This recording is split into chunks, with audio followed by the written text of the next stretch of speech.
T20 world cup की शुरुआत भारत ने जीत के साथ की, पाकिस्तान को 7 विकेट से हराया। टीम इंडिया ने 131 रनों के लक्ष्य को 9 गेंद बाकी रहते ही 3 विकेट खोकर हासिल कर लिया। भारतीय गेंदबाजी के सामने पाक बल्लेबाजी चरमरा गई। पाकिस्तान ने पहले खेलकर 7 विकेट के नुकसान पर महज 130 रन बनाए। मैन ऑफ द मैच बने अमित मिश्रा, जिन्होंने 4 ओवर में 22 रन देकर 2 विकेट हासिल किए। भारत के रविंद्र जडेजा ने की सबसे किफायती गेंदबाजी, 4 ओवर में केवल 18 रन देकर 1 विकेट हासिल किया। भारत ने केवल 3 विकेट खोकर हासिल किया लक्ष्य। विराट कोहली 32 गेंदों पर 36 रन बनाकर नाबाद रहे। सुरेश रैना भी कोहली के साथ रहे नाबाद। रैना ने 28 गेंदों पर 35 रनों की शानदार पारी खेली। भारतीय ओपनर भी रंग में लौटते दिखे। पाकिस्तान के खिलाफ रोहित शर्मा और शिखर धवन के बीच हुई 56 रनों की ओपनिंग पार्टनरशिप। 28 गेंदों पर 5 चौकों की मदद से 35 रन बनाकर शिखर धवन उमर गुल की एक शॉर्ट गेंद पर कैच आउट होकर पवेलियन लौटे। 2 शानदार छक्कों की मदद से 21 गेंदों पर 24 रन बनाकर रोहित शर्मा सईद अजमल की गेंद पर क्लीन बोल्ड हो गए।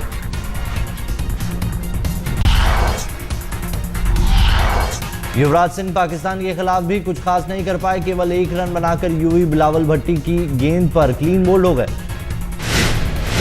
बढ़िया ओपनिंग पार्टनरशिप के बाद टीम इंडिया को लगे बैक टू बैक 2 झटके।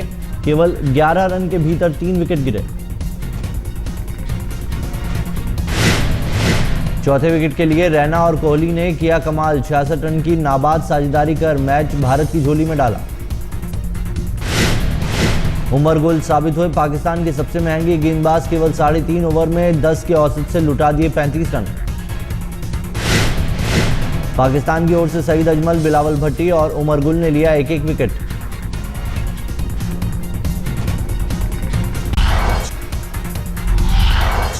पाकिस्तान के टॉप ऑर्डर में नहीं चला कोई भी बल्लेबाज। शहजाद ने 22, हफीज ने 15, उमर अकमल ने 33 और शोएब मलिक ने केवल 18 रन बनाए। बूम अफरीदी भी नहीं कर पाए कोई कमाल। 10 गेंदों पर 8 रन बनाकर भुवनेश्वर कुमार का शिकार बने शाहिद अफरीदी। जीत के साथ हुई शुरुआत से भारतीय टीम का मनोबल ऊंचा है। भारत का अगला मुकाबला वेस्टइंडीज से रविवार को मीरपुर में होगा। पाकिस्तान की टीम की शुरुआत भले ही हार से हुई हो, लेकिन टूर्नामेंट के फाइनल में भारत पाकिस्तान की टक्कर होनी भी मुमकिन है। आज वर्ल्ड T20 में 2 मुकाबले खेले जाने हैं। पहला मुकाबला दक्षिण अफ्रीका और श्रीलंका के बीच और दूसरा इंग्लैंड और न्यूजीलैंड के बीच खेला जाएगा। कांग्रेस आज वाराणसी सीट पर उम्मीदवार के नाम का ऐलान कर सकती है। वाराणसी सीट पर मोदी के खिलाफ उम्मीदवार के नाम पर पार्टी अब तक फैसला नहीं कर पाई है। राहुल गांधी के रडार पर आज उत्तर प्रदेश होगा। यूपी के प्रतापगढ़ में राहुल एक रैली को संबोधित करेंगे। अरविंद केजरीवाल आज फरीदाबाद में रोड शो करेंगे। फरीदाबाद के सेक्टर 37 से शुरू होकर road show Khwaja market, Badkal, Pyali और बाटा फ्लाईओवर से गुजरेगा। बीएसपी की मुखिया मायावती आज चुनाव प्रचार के लिए झारखंड पहुंचेंगी। रांची में मायावती एक रैली को संबोधित करेंगी। आम चुनावों से पहले बीजेपी में शामिल होने वाले नेताओं की फहरिस्त लंबी हो रही है। जेडीयू नेता एनके सिंह भी आज बीजेपी में शामिल हो जाएंगे। कांग्रेस पार्टी ने शुक्रवार को उम्मीदवारों की 5वीं लिस्ट जारी कर दी। 5वीं सूची में 26 उम्मीदवारों के नाम शामिल हैं। 26 सीटों में से 2 बिहार की, 2 पंजाब की, 1 महाराष्ट्र की और 21 सीटें पश्चिम बंगाल की शामिल की गई हैं। पंजाब की अमृतसर सीट से बीजेपी के अरुण जेटली के खिलाफ कांग्रेस ने कैप्टन अमरिंदर सिंह को टिकट दिया है। पूरनमासी राम का भी टिकट पार्टी ने बदल दिया है। अब वो गोपालगंज की बजाय वाल्मीकि नगर से चुनाव लड़ेंगे। गोपालगंज सीट से डॉक्टर ज्योति चुनाव लड़ेंगे। बीजेपी ने देर शाम एमपी की 4 सीटों पर उम्मीदवारों के नामों का ऐलान किया है। ये सीटें हैं मंदसौर, खजुराहो, सागर और भोपाल। बीजेपी ने मंदसौर से सुधीर गुप्ता, खजुराहो से नागेंद्र सिंह, सागर से लक्ष्मी नारायण यादव और भोपाल से आलोक सांजर को टिकट दिया है।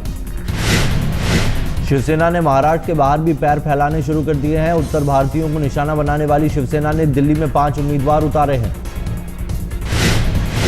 शिवसेना ने उत्तर पूर्वी दिल्ली से अमोद दत्त शर्मा, पश्चिम से हरगोविंद अरोड़ा, दक्षिण से अशोक कुमार कपिल, नई दिल्ली से धीरज कुमार और उत्तर पश्चिम से सूरज गहरोलिया को टिकट दिया है। शिवसेना का ये कदम बीजेपी को झटका देने के लिए हो सकता है। बीजेपी के एमएनएस से गुपचुप समझौता करने से उद्धव पहले ही नाराज हैं।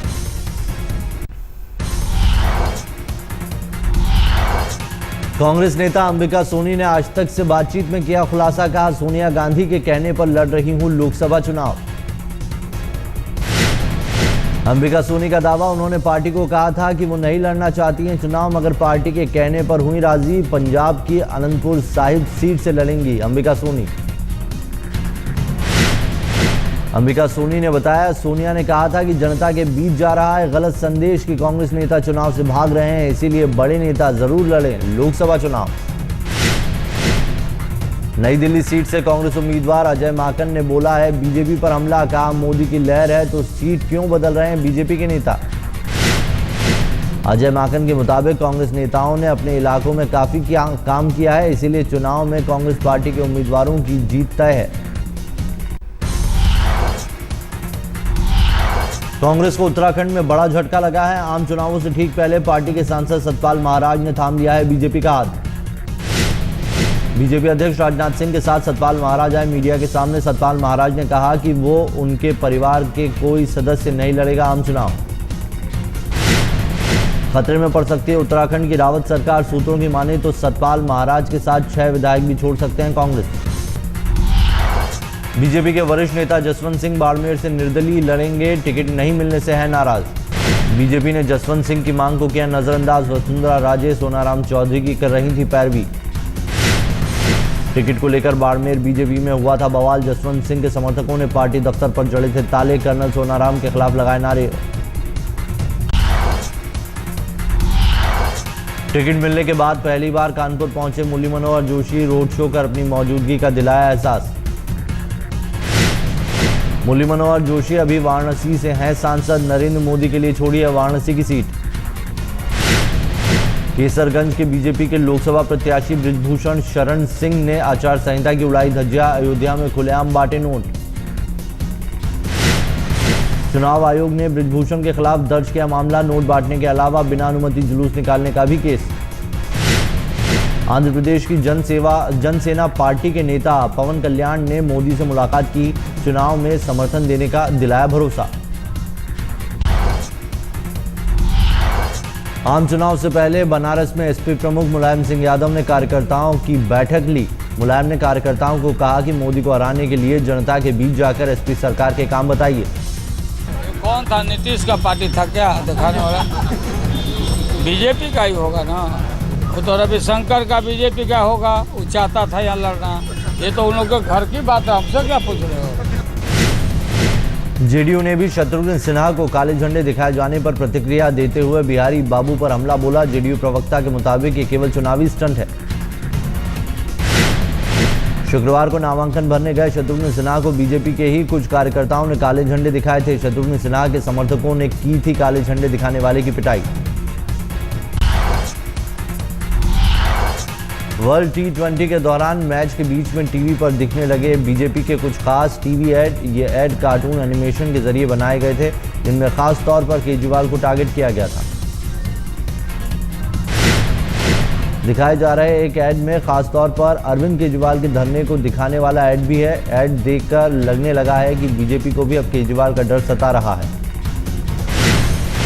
ऐड में पार्टी ने क्रिकेट मैच के टॉस के सीन को दिखाते हुए कांग्रेस के पीएम उम्मीदवार की घोषणा न करने को भी टारगेट किया है। बीजेपी की ऐड वर्ल्ड T20 के दौरान दिखाए जा रहे हैं टीवी पर। इस दौरान दिखाए गए ऐड सबसे महंगे टीवी कमर्शियल्स होते हैं। साउथ दिल्ली के मालवीय नगर में विदेशी महिला के साथ गैंगरेप की वारदात सामने आई है। महिला कांगो मूल की बताई जा रही है। वारदात के वक्त महिला घर पर अकेली थी। महिला ने 2 युवकों पर गैंगरेप का आरोप लगाया है। आरोप के मुताबिक युवकों ने घर में घुसकर वारदात को अंजाम दिया। पुलिस आरोपियों की तलाश कर रही है।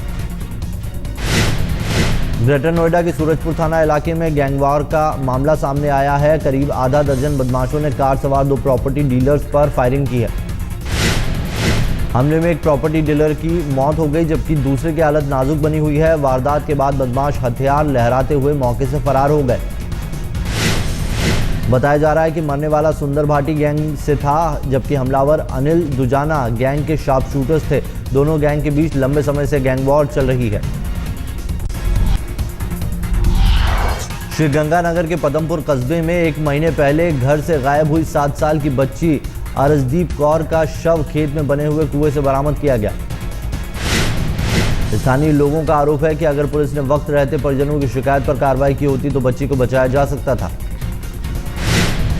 पुलिस ने शव को पोस्टमार्टम के लिए भेज दिया है, लेकिन माना जा रहा है कि बच्ची से दुष्कर्म करने के बाद उसकी हत्या करके शव को कुएं में फेंका गया है। तो गाजियाबाद में बेखौफ बदमाशों ने पुलिस पर ही हमला कर दिया। चेकिंग के लिए रोके जाने पर बदमाश पुलिस वालों पर फायरिंग करते हुए फरार हो गए। वारदात गाजियाबाद के कबीरनगर इलाके की है। फायरिंग में एक पुलिसकर्मी जख्मी हो गया है। घटना के बाद कॉम्बिंग ऑपरेशन भी हुआ, लेकिन बदमाश हाथ नहीं लगे। बंगाल के हुगली में हीरा चोरी करने वाले 6 लोग पुलिस के हत्थे चढ़े हैं। ये तमाम लोग चेन्नई की एक कंपनी में डायमंड कटिंग और पॉलिशिंग का काम करते थे। चेन्नई की इस कंपनी ने इन लोगों के खिलाफ डायमंड की 350 यूनिट की चोरी की शिकायत दर्ज कराई थी। गिरफ्तार लोगों से हीरो की 294 यूनिट बरामद हुई है। इनकी बाजार में कीमत करीब 15 से 20 लाख रुपए बताई जा रही है। दिल्ली की दहलीज पर ग्रेटर नोएडा में तेंदुए का आतंक, एक गाय को बनाया निशाना, घरों में बंद रहने को मजबूर हुए लोग। 2 दिन पहले ग्रेटर नोएडा के पाली गांव में आया था तेंदुआ। शुक्रवार को चुहड़पुर गांव में तेंदुए ने एक गाय को बनाया था निशाना। नक्सल प्रभावित इलाकों में वोटिंग प्रतिशत बढ़ाने के लिए चुनाव आयोग ने शुरू की मुहिम। झारखंड के लातेहार से किया मुहिम का आगाज। बच्चों की 5 किलोमीटर लंबी मानव श्रृंखला बनाकर भेजा जागरूकता का संदेश। नक्सलियों ने दी है वोटिंग में हिस्सा न लेने की धमकी। शिमला में भी चुनाव आयोग ने हजारों बच्चों के साथ एक रैली निकाली। रैली का मकसद उत्तर भारत के पहाड़ी इलाकों में मतदान के लिए लोगों को जागरूक करना था। राजधानी दिल्ली समेत उत्तर भारत के कई इलाकों में 23 और 24 मार्च को बरसात हो सकती है। मौसम विभाग ने वेस्टर्न डिस्टर्बेंस के चलते ऐसी आशंका जताई है। मौसम विभाग के मुताबिक वेस्टर्न डिस्टर्बेंस की वजह से मार्च का महीना उतना गर्म नहीं है जितना अमूमन होना चाहिए। अनुमान यह है कि स्थिति अप्रैल के पहले हफ्ते तक बनी रहेगी।